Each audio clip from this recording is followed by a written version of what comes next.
Everyone told her the silence was her weakness. They were wrong. For 17 years, the most powerful wolf in the Northern Territories said nothing. She did not howl. She did not shift. She did not fight. And every single alpha in every single territory looked at her and saw nothing. A girl with no wolf. King's greatest embarrassment. A liability wrapped in silence. But here is what nobody tells you. The Alpha King traveled 3 years across frozen territories to evaluate her. He stood in front of her in a clearing with 40 wolves at his back and said the words that were meant to end her. And she did not growl. She did not run. She looked him dead in the eyes. And she stole the sound from the world. Every wolf in that clearing opened their mouths. Nothing came out. Not a growl. Not a breath. Not a single heartbeat in their own ears. 40 of the most powerful wolves in the north. Completely and absolutely silenced. By a girl they had spent 17 years calling powerless. But that is not even the part that will break you. Because when the most dangerous mercenary army in the Northern Territories came for her, 43 shifted wolves and the most patient and terrifying alpha alive, she walked out to face them alone. No armor. No weapon anyone could see. No howl. Just silence. And she ended a war without spilling a single drop of blood. The Alpha King saw what she had been hiding. Her own father saw what he had failed to understand for 17 years.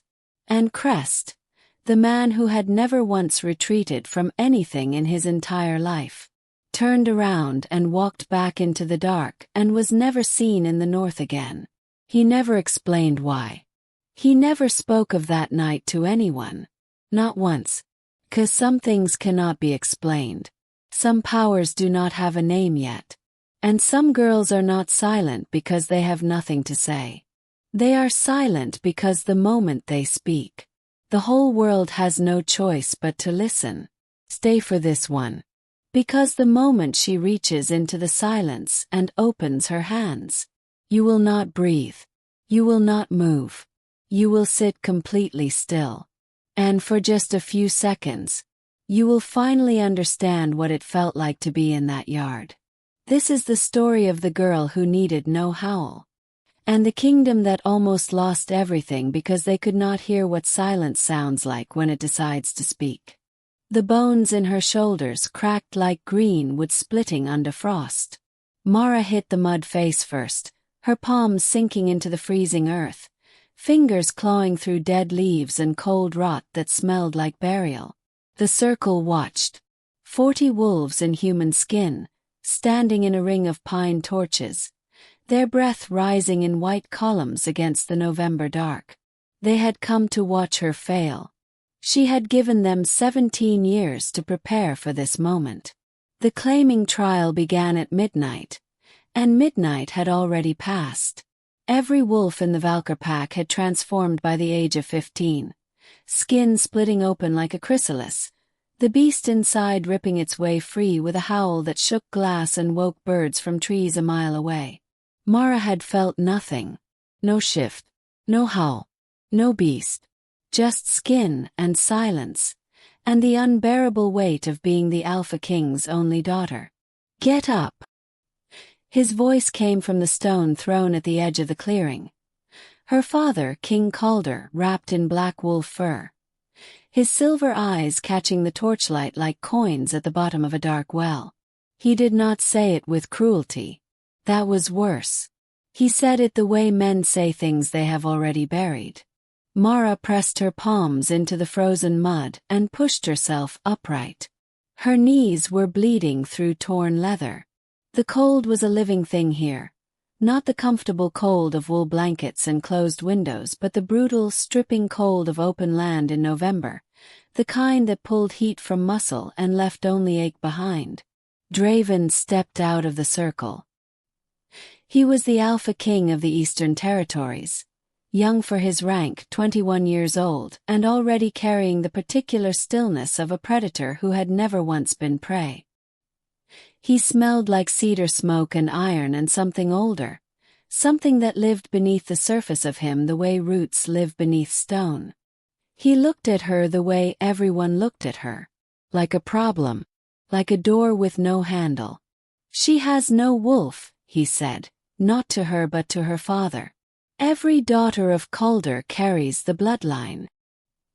He circled her slowly, his boots pressing deep prints into the mud. I have waited 3 years past the acceptable age for this union. He stopped in front of her. I will not bind myself to silence.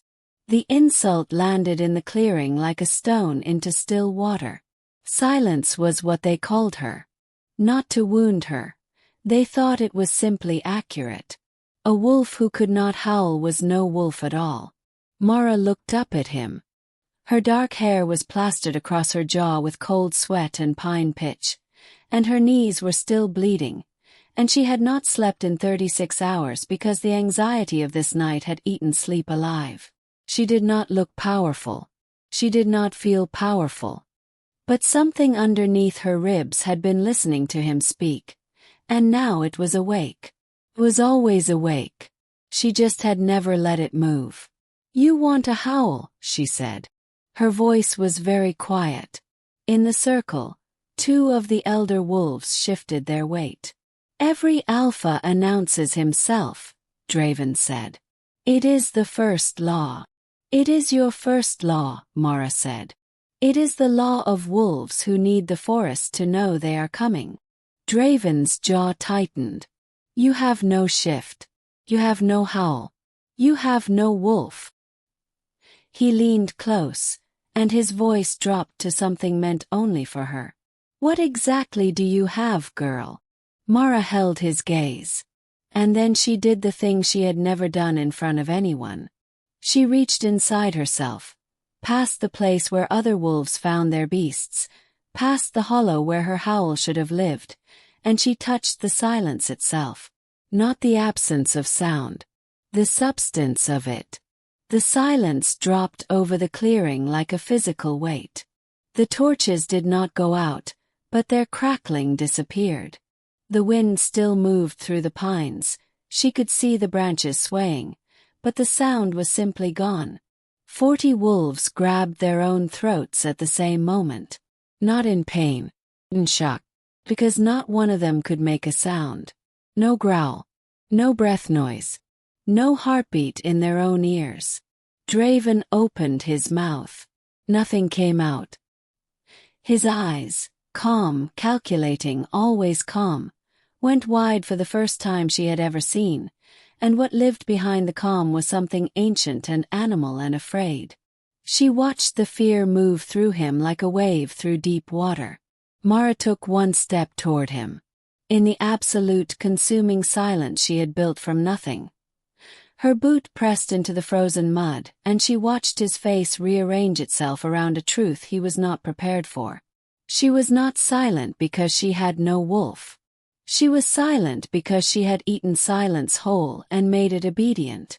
She leaned close to him, the way he had leaned to her, and she spoke directly against his ear. 'Cause she could still speak. She was the only one in the clearing who could. You waited for my howl, she said. Every predator in this forest heard it. You just could not. She stepped back.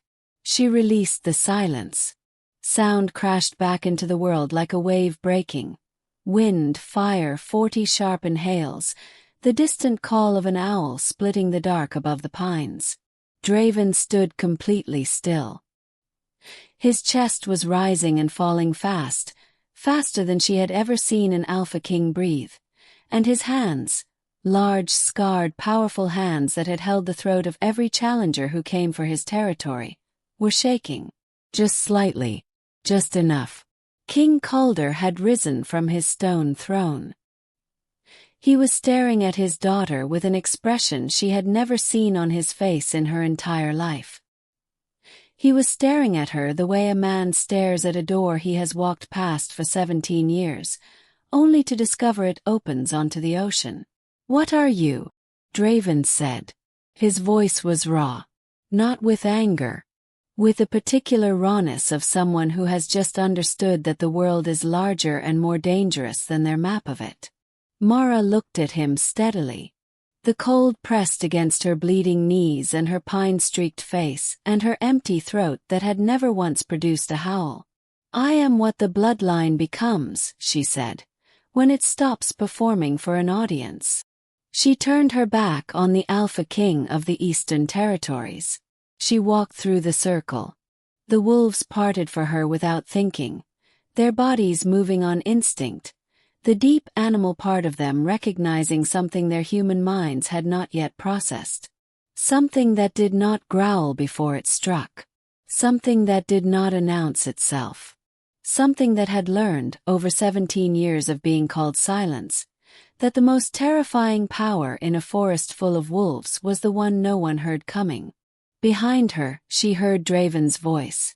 Steadier now, but carrying a new quality she recognized because she had heard it in every wolf's voice when they finally understood the hierarchy. "Wait," he said.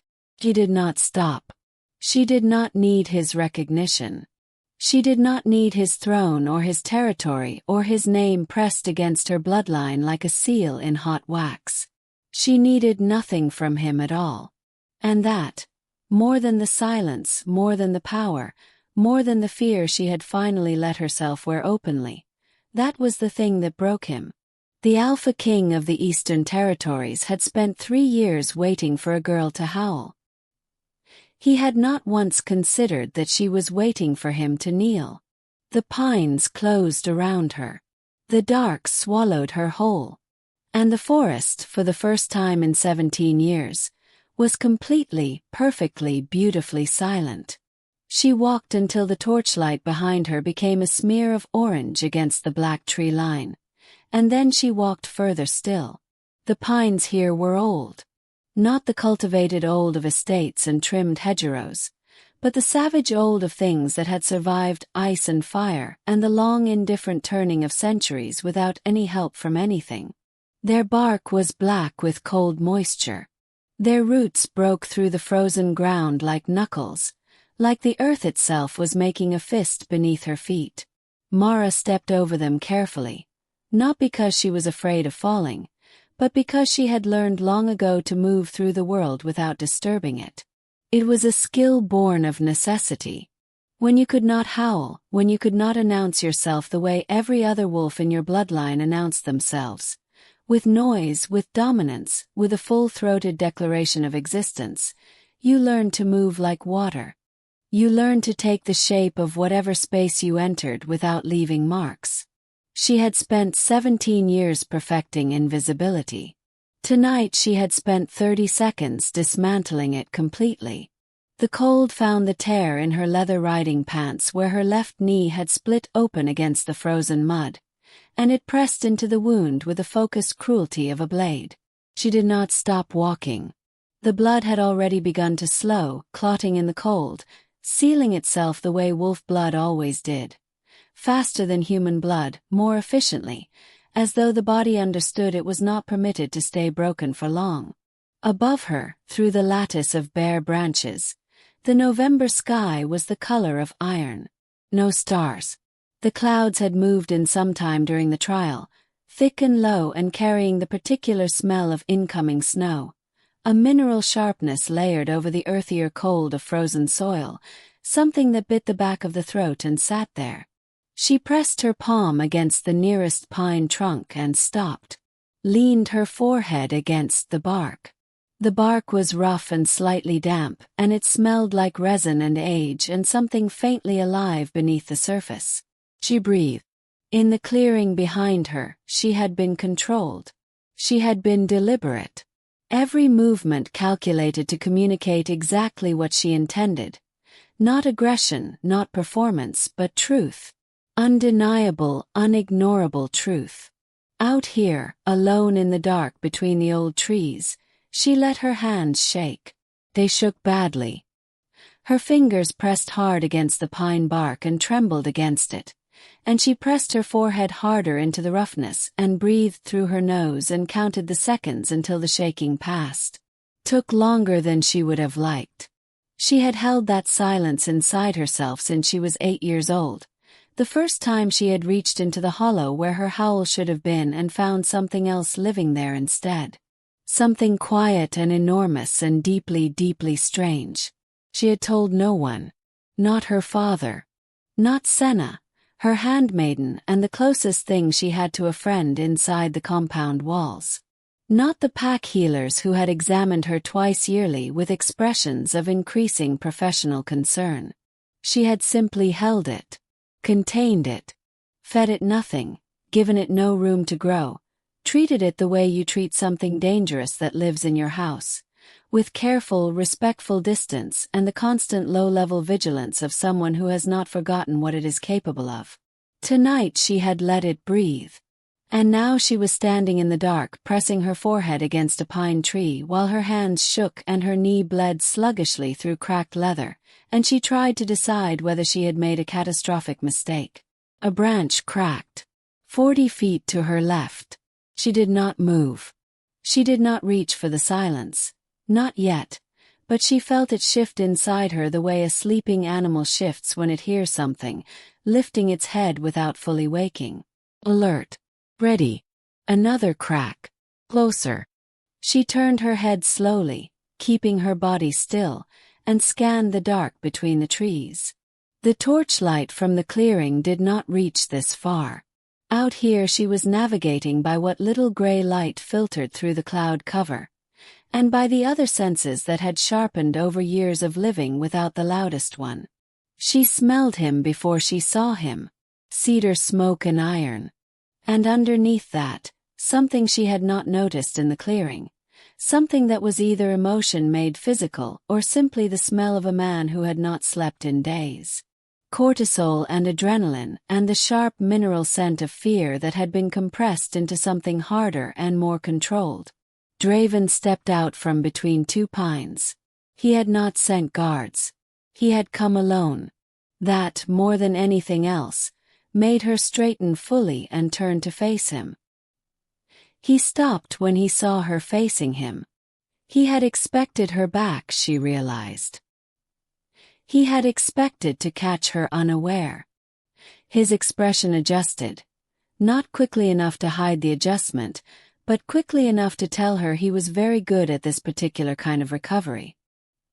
He was carrying a torch now, a single pine pitch brand from the clearing, and in its light his face was all shadows and sharp angles and the careful stillness of a man reordering his understanding of the world.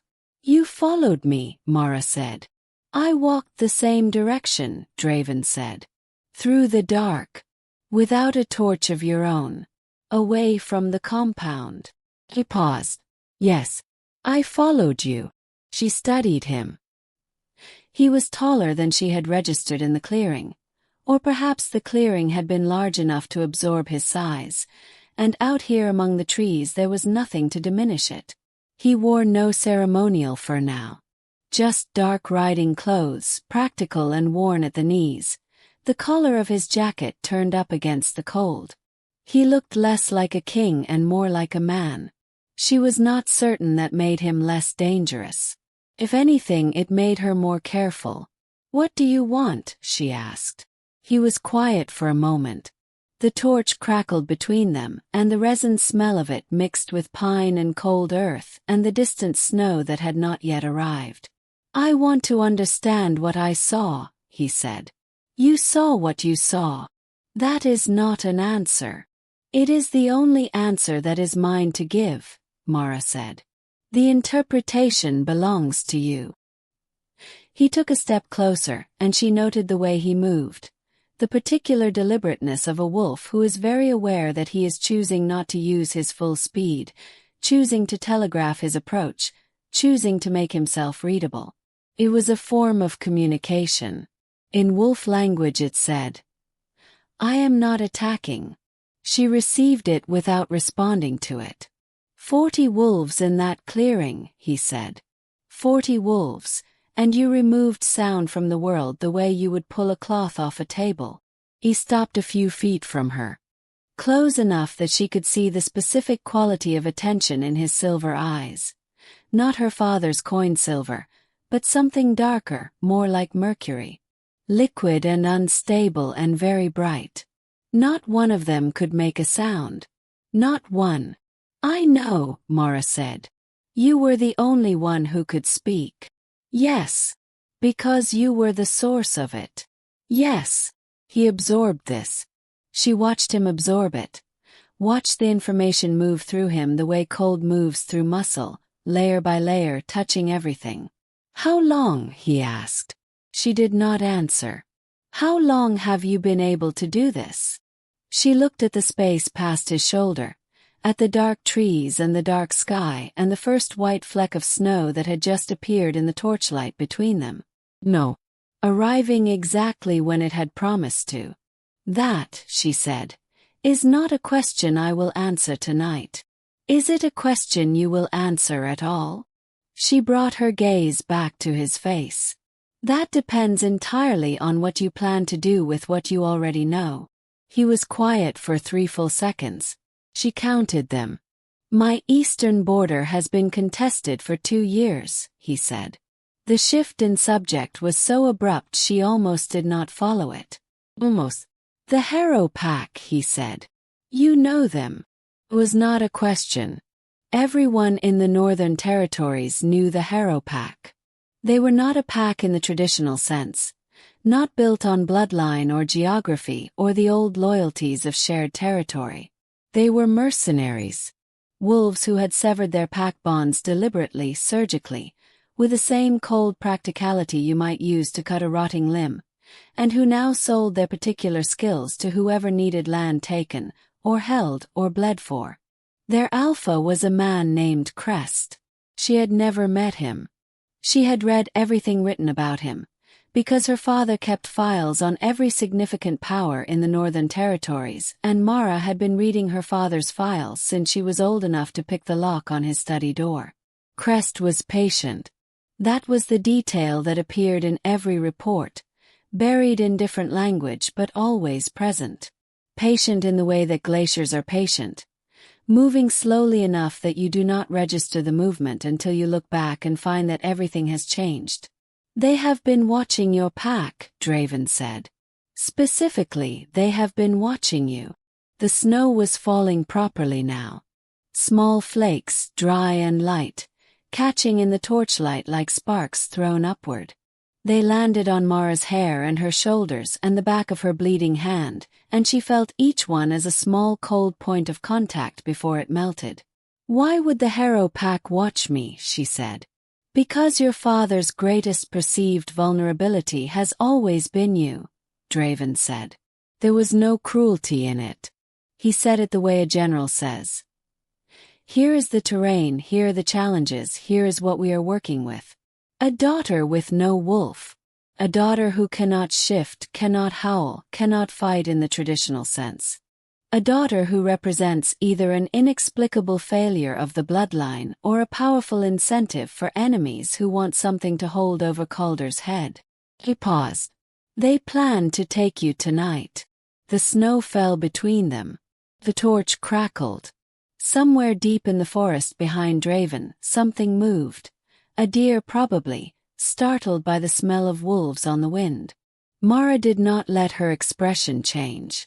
She had been managing her expressions since childhood the way some people manage fire, with constant low attention and the understanding that a single unguarded moment could burn everything down. You know this because your scouts reported it, she said. I know this because 2 Harrow wolves were positioned at the northern edge of the clearing during your trial, Draven said. My men intercepted them when the trial ended. Before your demonstration. He let the word sit. Which means, he continued, that 2 Harrow wolves were in the clearing tonight. 2 Harrow wolves who are now sitting in my holding camp 3 miles northeast of here with a specific memory of what you did. Mara felt the silence inside her shift. Not moving toward the surface. Just repositioning. The way something large repositions when it realizes the ground beneath it has changed. Your men intercepted them after, she said. After the silence fell. Yes. So they saw. Yes. She looked at the snow accumulating on the pine branches nearest her, the weight of it beginning to bow the thinner ones, and she thought about Crest. She thought about patience. She thought about what a patient man would do with the information that King Calder's supposedly powerless daughter had just silenced 40 wolves in a clearing in November. There were two possibilities. The first was that it would make her more valuable, a power unknown and unclassified and therefore impossible to properly defend against was the kind of thing that patient men with mercenary armies spent years searching for. The second was that it would make her a target of a different kind. Not something to be taken and used. Something to be eliminated before it could be understood. "How contained are your men?" she asked. Draven's eyes sharpened. "Contained. That is not a quantity. They are loyal. Every man believes his men are loyal," Mara said. "Right up until the moment he discovers the specific price that changed their minds." Draven was quiet. She watched him process the implication. Not that his men were disloyal, but that he did not actually know what she was, and therefore could not know whether someone else had already calculated its value and begun working backward from there. "I need to know more about what you can do," he said. "You need to know enough to protect what you now know," Mara corrected. "Those are very different requests." He studied her. She studied him back, and in the torchlight and the falling snow she catalogued the things she had not had time to properly register in the clearing. The scar that ran from his left jaw to the corner of his mouth, old and silver pale, a healed thing that had once been very serious. The way he stood with his weight slightly forward. The instinctive posture of a man who spends a great deal of time preparing to move quickly. The way his eyes, even now, even in this conversation, were tracking the tree line behind her with the peripheral attention of someone who has learned that the most dangerous things approach from the direction you are not looking. He was good at his work. She had expected competence. She had not expected to find it this specific, this textured, this visible in the small physical details of how he occupied space. "The 2 harrow wolves," she said. "What do your men plan to do with them? Hold them until morning. Question them. Establish what they reported back before they were intercepted and to whom.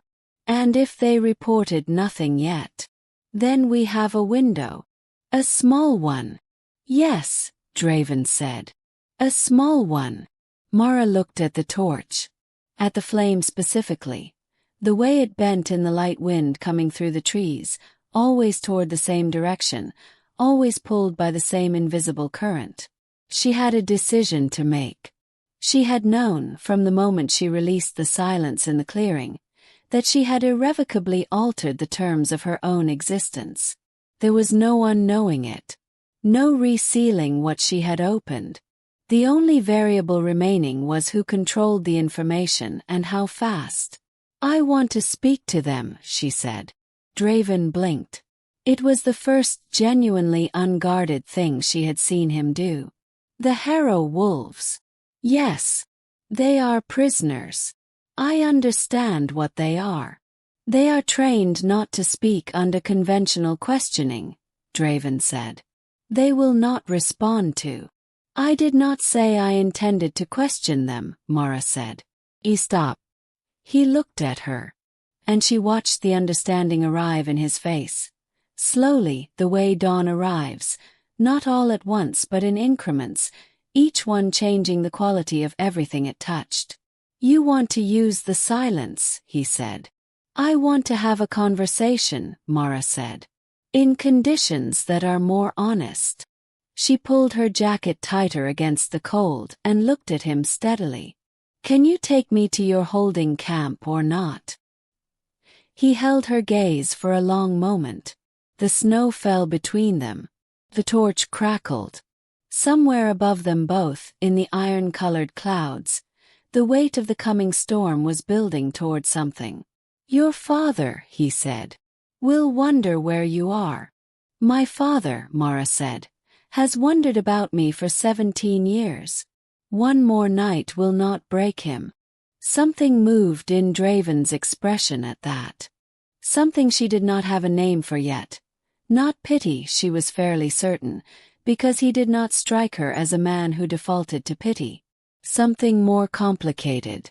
Something that lived in the territory between recognition and regret. He turned without another word and began walking northeast. She followed him. The camp was not what she expected.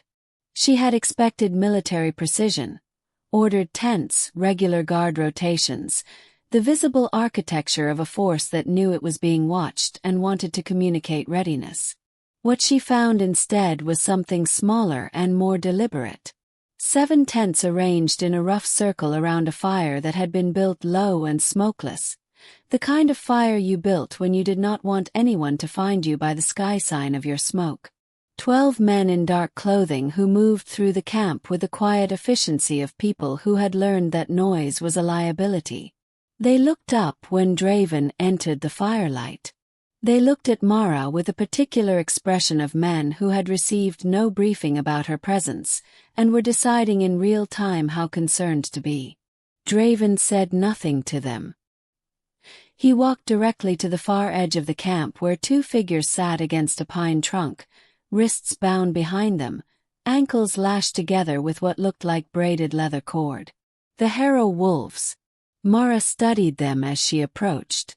They were younger than she had expected, mid-20s at most, lean in the way that people who spend most of their lives outdoors become lean, weathered and efficient. One of them had a cut above his left eyebrow that had been allowed to bleed freely, clotting in the cold. He was looking at the ground.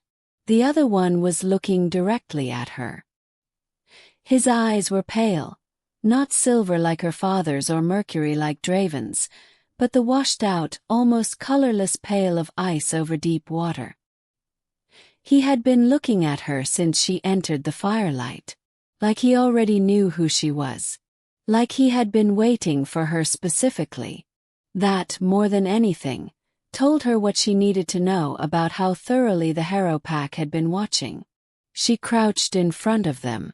The frozen ground pressed up through the leather of her boots, and the cold of it moved through her knees, and she ignored it completely.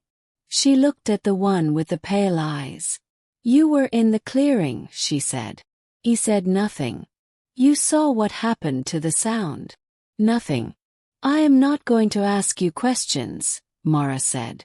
"I am going to tell you something, and I would like you to listen carefully, because it is the only time I will say it."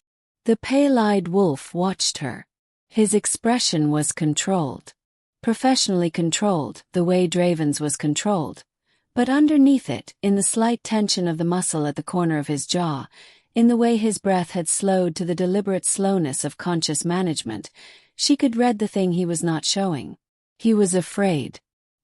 He had been afraid since the clearing. "Whatever you reported back to Crest before you were intercepted," Mara said, "I want you to understand that the information he received is incomplete." The pale-eyed wolf blinked once. "He knows you witnessed something. He does not know what it means. He will spend the next days or weeks building a theory, and his theory will be wrong because theories built on partial information always are." He paused.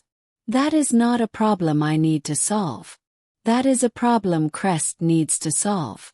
And the longer he spends solving it incorrectly, the more clearly I can see what he will do next." She stood up, looked down at both of them. "I want him to wonder," she said quietly. "I want him to spend every morning of the coming winter waking up with a slightly different and slightly more alarming version of what he thinks I am." He turned away. "Make sure he gets that," she said, to no one specific, to the cold air and the low fire and the dark pines surrounding the camp. "When you release them," she added, directed at Draven. She felt Draven's attention on her back, sharp and specific and recalibrating. She walked to the edge of the firelight and looked out into the dark. The snow was falling heavier now. The ground between the trees was beginning to turn pale where the frost and the snowfall were meeting, and the smell of it was everywhere. Clean and cold and covering, the way snow always covered things, silencing footprints and blood trails and the evidence of movement until the world looked pristine and untouched and gave up none of its secrets. She heard Draven come to stand beside her. He did not speak immediately. That was something she noted. His willingness to stand in silence without filling it, which was either confidence or intelligence or possibly both. "You want Crest off balance," he said finally. "I want Crest frightened," Mara said. "Those are different strategies. Off balance means uncertain. Frightened means committed." She turned to look at Draven. "A frightened man acts. He does not wait and gather information and build the perfect approach. He acts because the fear makes waiting feel more dangerous than moving." She held his gaze.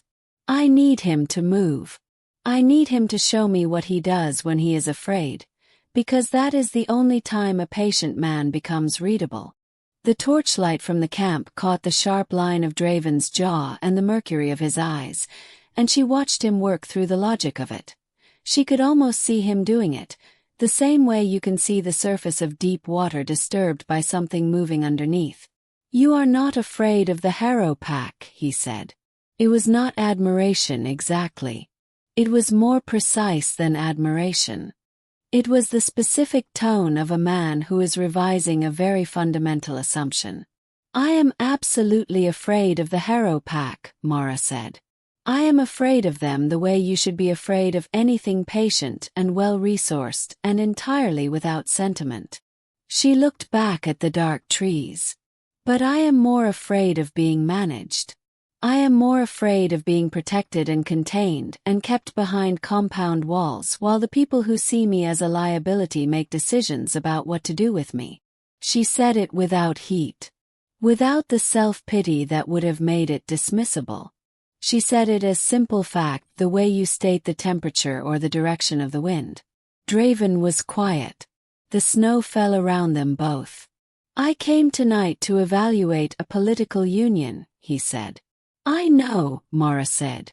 "You came to assess whether the daughter of Calder had enough power to make the alliance worth formalizing." "Yes. And you concluded she did not." He was quiet for one beat longer than was comfortable. "I concluded the situation was not what I had been told." Mara almost smiled. "Did not. What were you told?" she asked.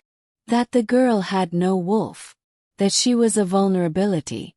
That the alliance would be a political courtesy extended to a king who needed the impression of strength at his eastern border." He paused. "A courtesy that I could dissolve at any time for any reason, because I would be the one with the actual power." Mara absorbed this without showing what it did to her. It was not surprising. She had known, in the abstract, that this was the calculus her father had been working with. Knowing it abstractly and hearing it stated aloud by the man who had been calculating it were different experiences in ways she had not fully anticipated. "And now," she said. Draven looked at her. The snow was in his dark hair now. Small white points of cold that he did not seem to notice.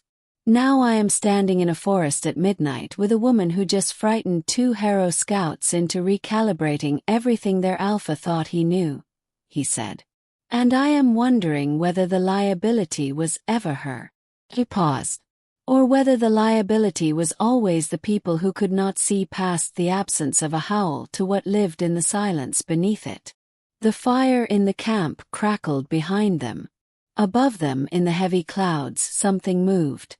Not wind, but the pressure of the storm building toward its full commitment, the sky gathering itself for what it had been promising all night. Mara stood in the falling snow and looked at the Alpha King of the Eastern Territories and felt something shift. Not the silence inside her, but something older and less nameable. Something that had also been waiting for a very long time to find out what the world actually looked like when someone finally looked at her without deciding in advance what they were going to see. She did not trust it. Not yet. Trust was a thing she built the way the old pines grew.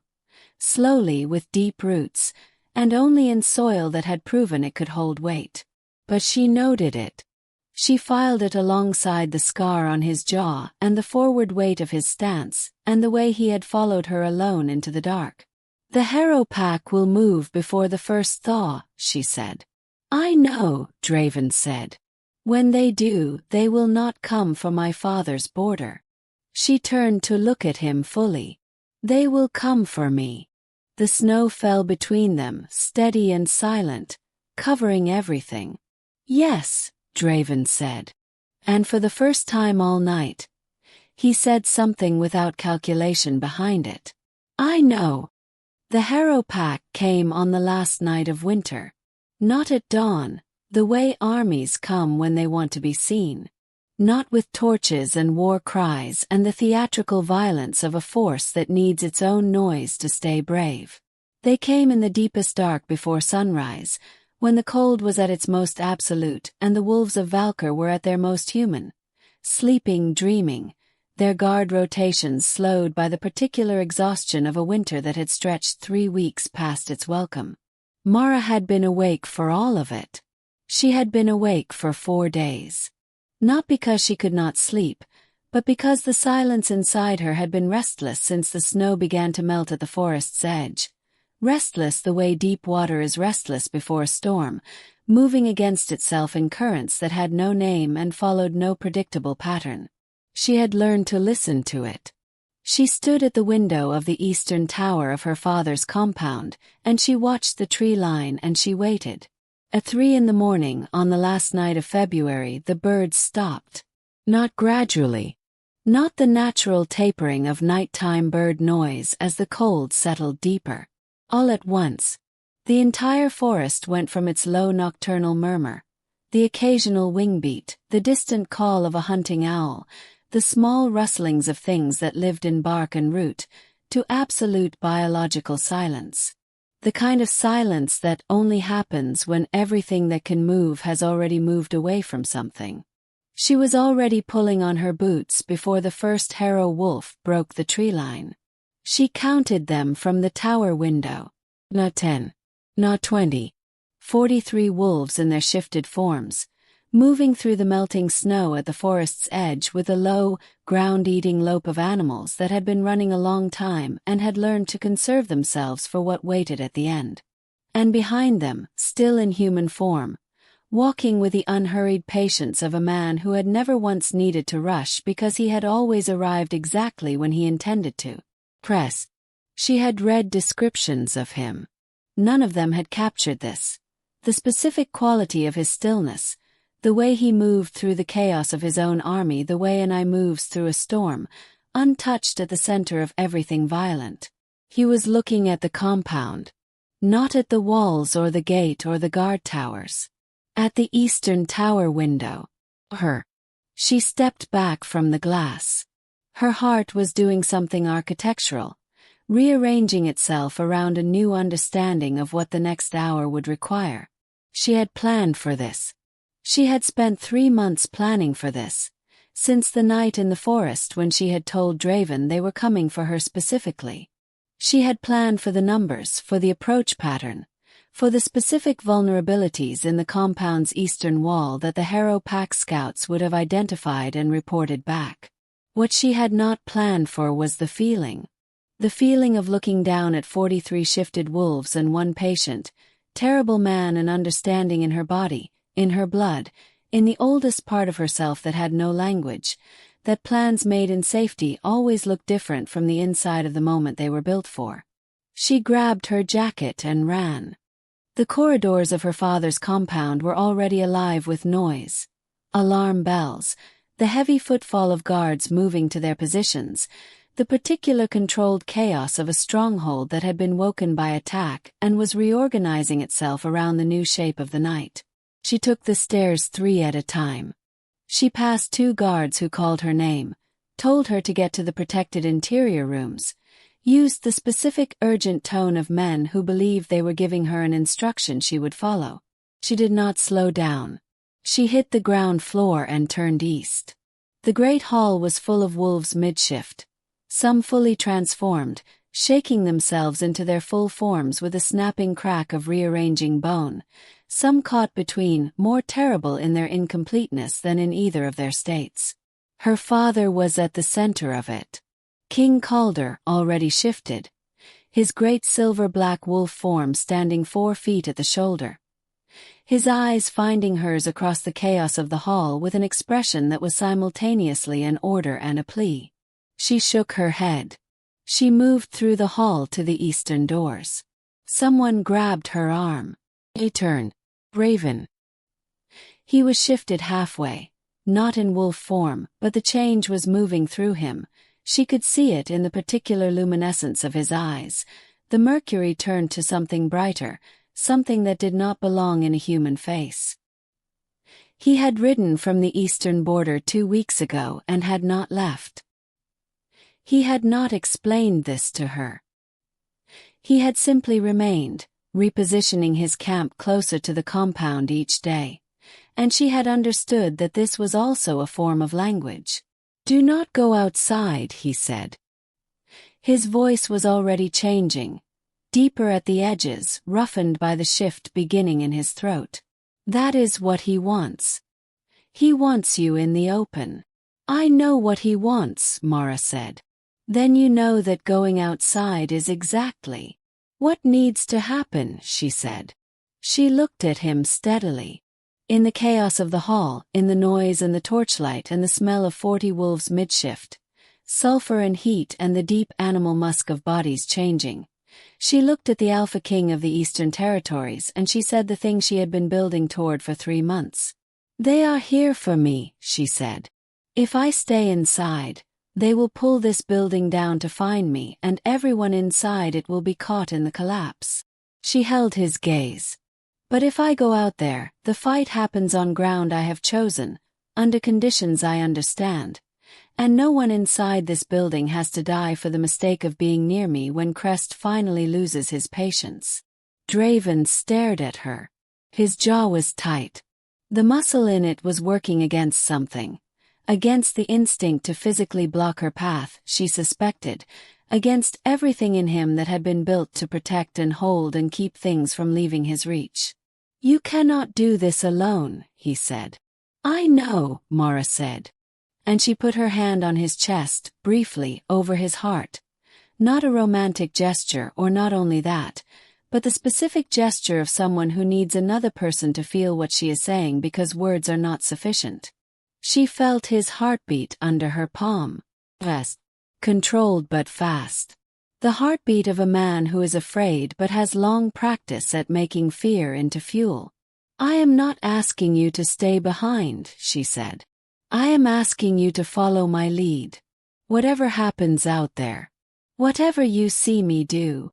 She held his eyes. "Do not interfere until I tell you." His hand came up and covered hers for 1 second. 1 second of pressure and warmth and something that had no name yet because they had not had enough time to name it. Then he let go. "Lead," he said. She pushed through the eastern doors into the dark. The cold hit her like a physical object. Not the creeping cold of winter nights but the aggressive, confrontational cold of early spring that has not yet decided to arrive, that still keeps the temperatures of February in its back teeth and bites down when you are not expecting it. The compound's eastern yard was 40 feet of frozen mud and dead grass between the main building and the outer wall. The outer wall gates were already breached. She could see the splintered wood of them from where she stood, could see the first wave of harrow wolves moving through the gap, shifted enormous, their dark forms visible against the pale remnants of snow like ink pressed into paper. They saw her immediately. She felt the moment they did. The subtle redirect of attention, the way the pack's movement altered in its geometry, orienting toward her the way iron filings orient toward a magnet. She walked forward, not running, not crouching, walking with the deliberate, unhurried pace of someone who has decided exactly how this goes. Behind her she heard the eastern doors open again. Draven, fully shifted now, his great dark wolf form stepping into the yard with 12 of his own men at his flanks, and behind them the Valkyr wolves led by her father, silver-black and enormous and terrible with protective fury. She raised one hand, palm out, behind her. They stopped. She kept walking. The harrow wolves stopped advancing when she was 20 feet from them. Not because she had told them to. Because something in the air had changed, and even trained mercenary wolves are still animals. And animals feel pressure before they understand it. The silence inside Mara was no longer restless. It had gone very, very still. The way it went still in the clearing 4 months ago. The way deep water goes still in the second before something surfaces. Crest stepped through the gap in the gate. In person he was neither large nor small, neither young nor old. He was simply precise, the word that kept returning to her, the word that all the files and reports had tried and failed to properly explain. He was precise the way a blade is precise. Not brutal, not cruel, just exactly as dangerous as it needs to be, and not 1 degree more. He looked at her across 30 feet of frozen yard with a pale, considering gaze of a man doing final arithmetic. "Mara of Valkyr," he said. His voice was mild. That was the thing about patient men. Their voices were always mild, because they had nothing to prove with volume. "Crest of the harrow," she said. He smiled. Small and genuine, and that, more than anything, was the most frightening thing about him. "I have thought about you every day for 4 months," he said.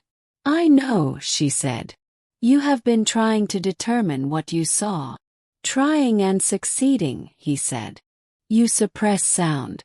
You remove it from the air. It is an extraordinary ability. I can imagine several excellent uses for it." He took a step forward.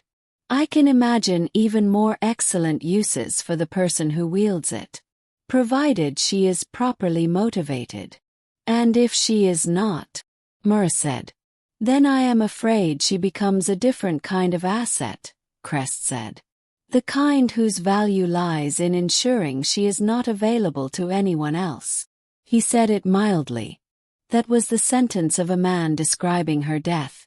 And he said it with the mild precision of someone discussing weather. Behind her she heard Draven. A low sound, deep and involuntary. The sound that lived below the threshold of a growl. The sound wolves make when something triggers the most primitive territory of the protective instinct. She did not turn. She looked at Crest. And she reached inside herself and found the silence. But this time she did not reach for the edges of it. She did not take a careful, controlled portion of it, measured and deliberate, the way you take water from a well with both hands cupped to avoid spilling. For the first time in her life she reached all the way to the bottom. She had never done this. She had never let herself because she had not known, in all her years of careful management, where the bottom was. Whether there was a bottom. Whether the thing living inside her had a floor, or whether it simply went down forever. Deeper than she could follow, deeper than she could survive. She found out now. The silence came out of her like a tide going out. Not rushing, not violent, but vast. Unstoppable the way tides are unstoppable. Not because they are fast, but because they are the movement of something so large that the word force does not describe it. It moved outward from her in every direction simultaneously. It passed through the nearest harrow wolves first, and she felt them register it. Felt them through the silence itself, the way you feel vibration through still water. Their panic transmitted to her as pressure, as movement, as the frantic, meaningless motion of creatures trying to make sound and finding nothing. Kept moving. Past the outer walls. Into the forest. The birds that had already fled from the harrow pack's advance.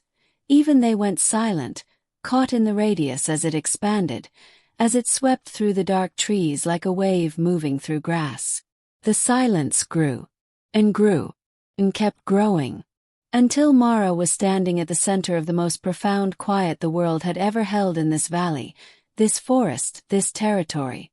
A quiet so complete that she could feel her own heartbeat through the soles of her feet, transmitted through the frozen ground, and nothing else. Nothing. Not Crest's breathing. Not 43 wolves in various states of panic. Not the fire that was burning in the compound torches. which she could see but could no longer hear. Not the wind. Not the world. Just her heartbeat. And then Draven's. She could feel it, through the ground, through the silence, through something she did not have a name for. His heartbeat, separate and distinct from hers, steady and fast and still present, still here. She focused on it. She held it like a rope in the dark. Crest was looking at her with something she had not expected to see on his precise and patient face. He was looking at her with pure, structureless, unmanaged terror. Not the fear she had seen in Draven on the night of the trial. That had been fear encountering the unexpected. Fear reorganizing itself into information. This was older. This was the fear that lives beneath strategy and patience and careful planning, the fear that no amount of precision can fully domesticate, the fear that answers only to the oldest part of the brain, the part that was built before language, before reason, before the capacity for the mild and terrible calculations of a man like Crest. This was the fear that says, I am small. This is larger than I am. I do not know how to survive this. She walked toward him. In the absolute silence of the yard, her boots pressed into the frozen mud, and she walked across the 30 feet between them, and she watched his composure leave him like water leaving a cracked vessel.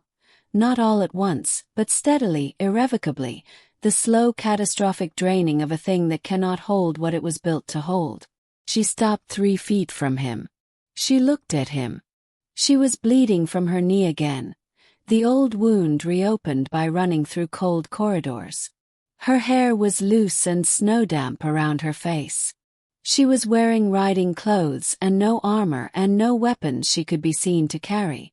She looked like everything he had been told she was. Nothing. A girl with no wolf. A liability. Silence. She held the silence fully open inside her, and she let him feel the edge of it against him. Not pulling him under, not doing what she could do if she chose to, which was reach into the particular silence where a heartbeat lived and introduce a stillness that no living thing recovered from. She did not do that. She let him feel that she could. Leave, she said.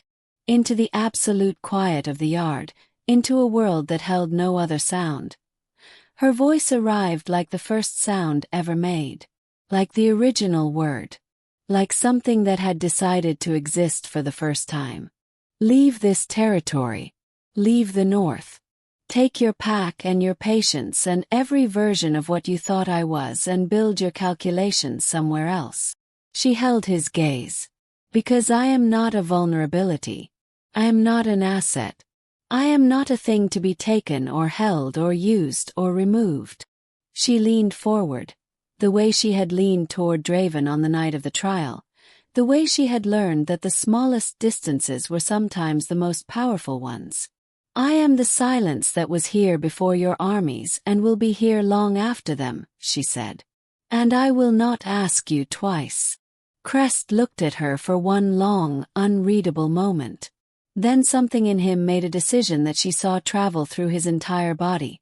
From his eyes downward, through his shoulders, through his chest, through his hands. The full-body capitulation of a man who has just recalculated every variable and arrived at the only answer that makes survival possible. He stepped back. He turned. He walked back through the broken gate. His wolves followed him. Not running. Not routing. Simply leaving. With the quiet efficiency of professionals who have encountered a situation outside their parameters and are withdrawing to reassess. But leaving. All 43 of them, pouring back through the broken gate like water finding its way downhill, back into the dark forest, back toward the eastern territories, back away from the compound and the yard and the girl standing at the center of a silence she had built from nothing. When the last of them disappeared into the trees, Mara closed her eyes. She found the edge of the silence. She began to fold it back. This part was harder than the opening. Harder in the way that stopping is always harder than starting, in the way that controlled descents require more precision than falls. She brought it back slowly. Sound returned to the world the same way it had left. Not all at once, but in expanding rings, the nearest things first. She heard her own breathing. She heard the fire in the compound torches. She heard the frozen mud creak beneath her feet as her weight shifted. She heard the first wolf behind her exhale. A long, shuddering exhale, the sound of a held breath released after too long. She heard the forest. The birds did not come back immediately. The forest held its own silence for a few seconds longer, as though the trees and the dark needed a moment to confirm that what had just happened was over. Then, from somewhere deep in the pines to the north, a single owl called. And the night resumed. Mara opened her eyes. Her knees gave. Not dramatically. Not a collapse, not a fall, but the sudden quiet failure of muscle that has been held at maximum tension for too long, the body simply declining to continue without notice. She went down onto one knee in the frozen mud. The cold pressed immediately into the reopened wound and she registered it distantly, through the larger exhaustion that was moving through her now like a tide coming in. The aftermath of holding something that vast, the cost of it, the specific bone-level depletion of having reached all the way to the bottom of herself and found out what lived there. Arms came around her from behind. She did not startle. She knew the cedar smoke and iron smell of him. Draven, back in human form. His hands solid and warm against her arms as he pulled her upright, as he steadied her against him, as he held her with a particular careful firmness of someone who is very aware of how close the last hour came to ending differently. She felt him breathe against the back of her head. One breath.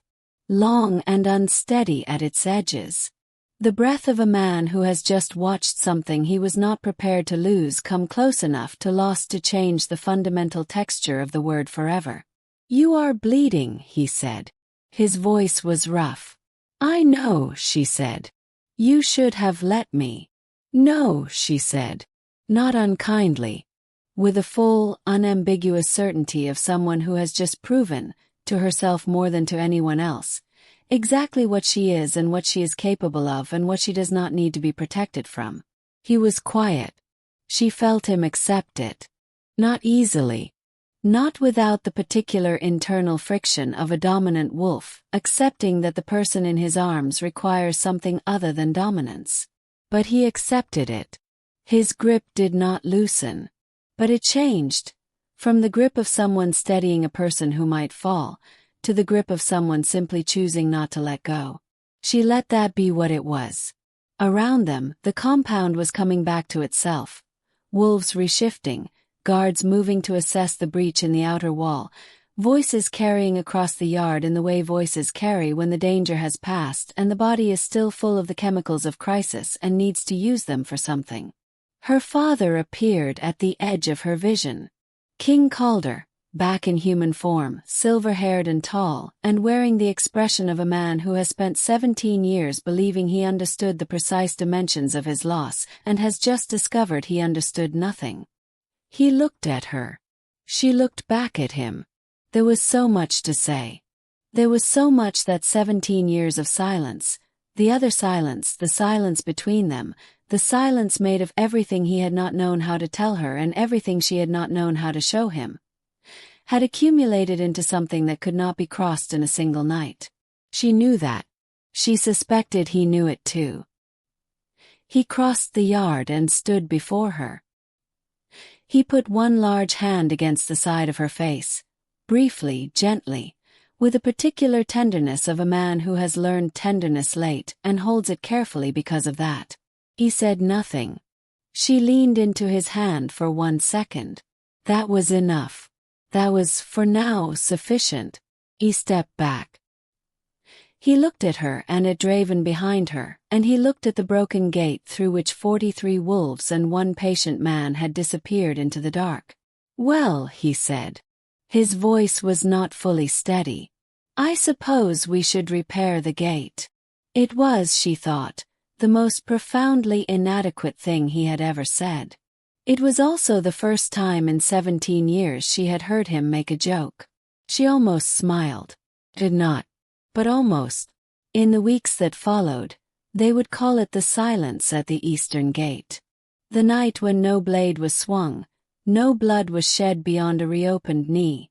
No wolf on either side was lost. The night when the Harrow Pack, 43 shifted wolves and the most patient man in the Northern Territories, turned around and walked back into the dark without a single casualty. People would argue about what happened in that yard.